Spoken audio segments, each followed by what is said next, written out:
الله أكبر الله أكبر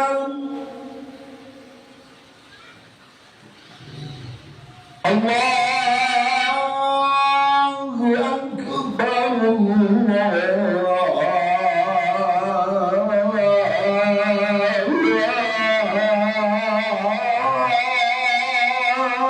الله أكبر.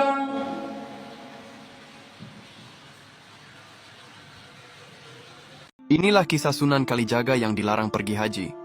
Setiap muslim tentu memiliki harapan untuk bisa berkunjung ke Baitullah di Makkah, menunaikan rukun Islam kelima, berhaji, sekaligus berziarah ke makam Rasulullah SAW di Madinah. Begitu pula dengan Sunan Kalijaga, salah satu wali Songo yang dikenal luas sebagai ulama penyebar Islam di tanah Jawa. Dikisahkan, pada suatu masa, Sunan Kalijaga tengah berada di Malaka dan hendak melanjutkan perjalanan ke Makkah untuk berhaji. Namun, niat suci itu justru dicegah oleh seorang ulama besar bernama Maulana Maghribi. Ia meminta Sunan Kalijaga agar kembali ke Jawa dan tidak melanjutkan niatnya ke Tanah Suci. Penolakan itu bukan tanpa alasan. Saat itu, Islam baru mulai berkembang di Nusantara dan masyarakat Jawa masih dalam tahap awal keislaman. Kerajaan Demak sebagai pusat dakwah juga masih rapuh usai keruntuhan Majapahit. Maulana Maghribi khawatir, jika Sunan Kalijaga pergi berhaji, maka dakwah akan terhenti dan masyarakat bisa kembali pada kepercayaan lama. Lebih dalam, Maulana Maghribi menjelaskan bahwa Ka'bah di Makkah hanyalah simbol, sedangkan rumah Allah yang sejati ada dalam diri manusia. Haji bukan sekadar perjalanan fisik, melainkan perjalanan spiritual yang hanya bisa dicapai oleh mereka yang mampu mengalahkan hawa nafsu dan menjalani mati dalam hidup, konsep mistik Jawa yang dikenal sebagai mati sajroning urip.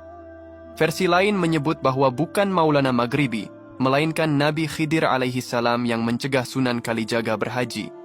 Dalam perjalanan laut menuju Makkah, Nabi Khidir muncul dan memberi nasihat kepada Sunan Kalijaga agar tidak melanjutkan perjalanannya jika belum tahu apa yang akan dilakukan di sana. Kisah ini tercatat dalam naskah Jawa kuno Suluk Linglung. Dari kisah ini kita bisa mengambil pelajaran penting. Kadang yang lebih utama bukan mengejar kesempurnaan ibadah ritual, tapi menyelamatkan umat yang sedang dalam kesulitan. Sunan Kalijaga dilarang berhaji karena ada umat yang membutuhkan bimbingannya. Di zaman sekarang kita juga perlu merenung. Apa makna ibadah jika lingkungan sekitar kita terabaikan? Apa arti haji berulang-ulang jika tetangga kelaparan, anak yatim tak terurus, dan saudara sebangsa tertimpa bencana? Rasulullah SAW pun pernah menyebutkan bahwa ada orang yang mendapat pahala haji mabrur tanpa berangkat ke Makkah. Dikisahkan, suatu hari para sahabat bertanya kepada Rasulullah SAW, siapa yang hajinya paling diterima? Rasul menjawab, si fulan. Para sahabat terkejut, sebab orang itu tak jadi berhaji.